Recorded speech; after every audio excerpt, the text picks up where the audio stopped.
चलिए पहला क्वेश्चन क्या लिखा है। लोहे के तीन घन जिनकी भुजा क्रमशः 6 सेंटीमीटर, 8 सेंटीमीटर और 10 सेंटीमीटर को पिघलाकर बड़ा घन बनाया गया। बड़े घन की भुजा बताइए।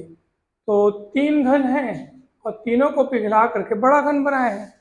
जब भी आप ऐसे सवाल पढ़े ना कि इनको इनको पिघला कर ये बनाया गया, तो हमेशा याद रखना कि अगर आप कुछ चीज़ों को पिघला कर कोई दूसरी चीज़ बनाते हैं तो आयतन तो वही रहेगा, आयतन नहीं बदलेगा। भाई आप किसी चीज को पिघलाए हैं तो चीज कहीं गायब तो नहीं हुई है ना, चीज गायब नहीं हुई है, एक्स्ट्रा चीज आई भी नहीं, चीज वही है। पिघला कर उसको दूसरा रूप दिया है, इसका मतलब जो पदार्थ है वो वही है, उसका आयतन वही रहेगा। ठीक है, आयतन मतलब उस पदार्थ की मात्रा बढ़ी घटी नहीं है, बस उसको पिघला करके रूप दूसरा दिए हैं। तो हमेशा याद रखना ऐसे सवालों में जिसमें एक चीज को पिघला कर या अनेक चीज को पिघला कर उसका रूप बदल के कोई दूसरी चीज बनाई जा रही है, तो क्या समान रहेगा, आयतन समान रहेगा। तो तीन घनों को पिघला करके बड़ा घन बनाया गया। तो सीधी सी बात है कि बड़े घन का आयतन बराबर तीनों घनों के आयतनों का योग। तीनों छोटे छोटे घन है ना भाई, तीनों घनों के आयतन का योग। इतना सरल सा सूत्र है। अब बड़े घन का आयतन तो ऑब्वियस सी बात है, सबसे पहले तीनों घन का आयतन लिखते हैं। पहले घन का आयतन जानने के लिए पहले घन की भुजा का क्यूब करना पड़ेगा। मान लो पहले घन की भुजा A1 है, उसका क्यूब। दूसरा अभी छोटे छोटे घन का आयतन लिख रहा हूँ ना, दूसरा जो छोटा घन है उसका आयतन लिखने के लिए आपको दूसरे घन की भुजा उसका क्यूब लिखना पड़ेगा। तीसरा जो छोटा घन है उसकी भुजा उसका क्यूब लिखेंगे, तो तीनों का आयतन को जोड़ेंगे तब जाकर के बड़ा घन मिलेगा। मान लो बड़ा घन है, उसकी भुजा कैपिटल ए है और उसका आयतन A क्यूब हो जाएगा। कैपिटल ए क्या पता है, बड़े घन की भुजा। चलो अब क्या करेंगे, ए क्यूब हो गया, A1 का क्यूब यानी 6 का क्यूब, ये 8 का क्यूब, ये 12 का क्यूब, तीनों भुजाएं हैं, तीनों की भुजाएं। 6 का क्यूब कितना आएगा बताओ, 216, 512, 1000। 12 का क्यूब कितना आएगा, अच्छा 10 है क्या, सॉरी, अरे बाबा, आओ भाई। तो ये देखो, 5 2 7, 16 12 28, 728 और 1000, 1728। तो 1728 का आप क्या निकालेंगे, घनमूल।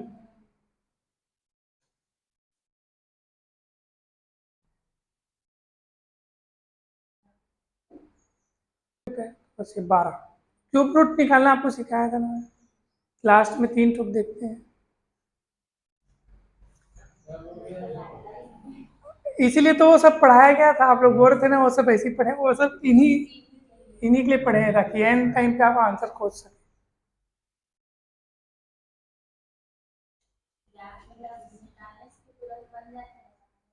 तो ये 12 आपका आंसर है, उसको बार बार पढ़ा करो, रोज पढ़ो उसको, रोज 10 मिनट पढ़ो, हो जाएगा भैया।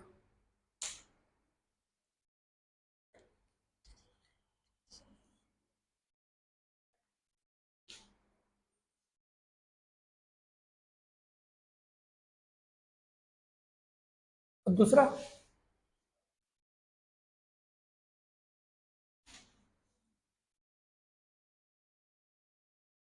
दूसरा कैसे बनेगा, दूसरा क्या लिखा है, 8 मीटर लंबे, 7 मीटर चौड़े, 6 मीटर ऊंचे कमरे में 8 सेंटीमीटर लंबे, 7 सेंटीमीटर चौड़े और 6 सेंटीमीटर ऊंचे कितने बॉक्स रखे जा सकते हैं।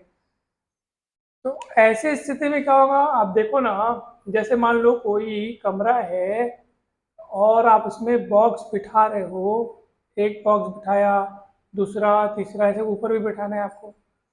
तो क्या करना पड़ेगा पता है, कितने बॉक्स बोल रहे हैं, तो सीधी सी बात है, कमरे का जो आयतन होगा अगर आप उसमें एक बॉक्स के आयतन का डिवाइड कर देंगे तो पता चल जाएगा कितने बॉक्स रखे जा सकते हैं। तो बॉक्सों की संख्या कितनी होगी, बॉक्सों की संख्या कितनी होगी, कमरे का आयतन, कमरे का आयतन बटे एक बॉक्स का आयतन। तो कमरे का आयतन मतलब कमरा घनाभाकार है, तीनों उसकी दी गई है विमाएं। 8 मीटर लंबा, 7 मीटर चौड़ा, 6 मीटर ऊंचा। बॉक्स का आयतन कैसे निकालेंगे? 8 सेंटीमीटर, 7 सेंटीमीटर, 6 सेंटीमीटर। काट मत देना सब फटाफट, सब मीटर में है ऊपर में और नीचे किस में है? सेंटीमीटर में। तो क्या करना पड़ेगा? मीटर वाले को सेंटीमीटर में चेंज करने के लिए 100 से गुणा करना पड़ेगा। तो ये वाला मीटर को सेंटीमीटर में चेंज करने के लिए 100 से गुणा, फिर इसको 100 से गुणा, इसको 100, टोटल कितना ठोक 100 आ जाएगा? 3 ठोक 100 आएगा, मतलब कि 6 ठोक शून्य आ जाएगा टोटल। एक ठोक 100 में 2 ठोक शून्य होता है, तो 6 ठोक शून्य आ जाएगा। ये 6 ठोक शून्य आ जाए, 3 3 6, फिर ये 8 7 6 बचेगा, नीचे भी 8 7 6 बचेगा। अब ये सब कुछ सेंटीमीटर सेंटीमीटर सेंटीमीटर में तब्दील हो चुका है। ये भी सेंटीमीटर सेंटीमीटर सेंटीमीटर, देखो सीएम सीएम सीएम, तो सेंटीमीटर का क्यूब।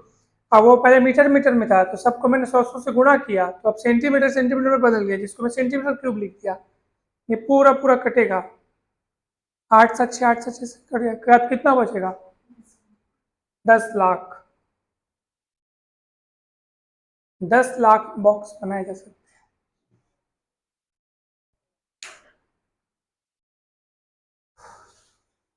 तीसरा,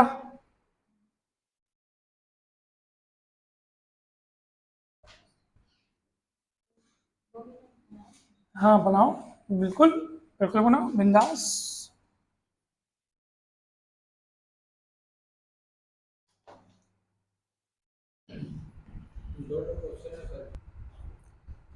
तीसरा में क्या करना है?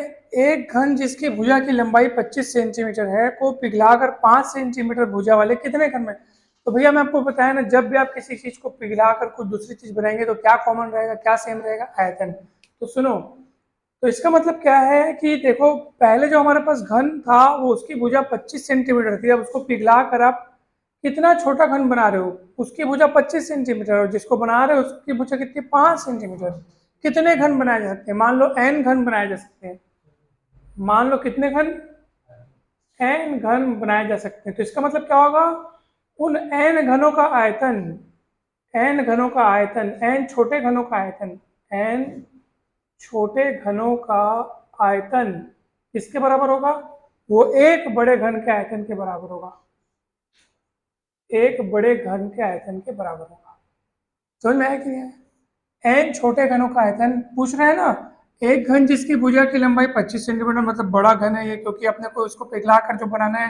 5 सेंटीमीटर भुजा वाले कितने घन? मान लो एन घन बनाए जा सकते हैं। तो एन, उन छोटे छोटे घनों को मिलाओगे, उनके आयतन को जोड़ोगे, तो आपके पास एक बड़े घन का आयतन बनेगा। तो देखो ध्यान से, एन छोटे घनों का आयतन अगर आपको निकालना हो तो कैसे निकालोगे? पहले तो एक छोटे घन का आयतन लिखो। तो एक छोटा घन जिसकी भुजा कितनी है? 5 सेंटीमीटर, तो इसका आयतन कितना हो जाएगा बताओ? 5 का क्यूब हो जाएगा, ठीक है। और n घन है तो n का गुणा हो जाएगा। एक छोटे घन का आयतन 5 क्यूब, लेकिन हमारे पास एक घन नहीं है, कितने घन है ऐसे?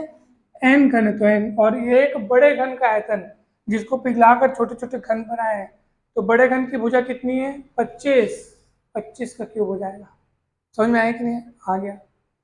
n का मान कैसे निकालेंगे? 25 क्यूब बटे 5 क्यूब।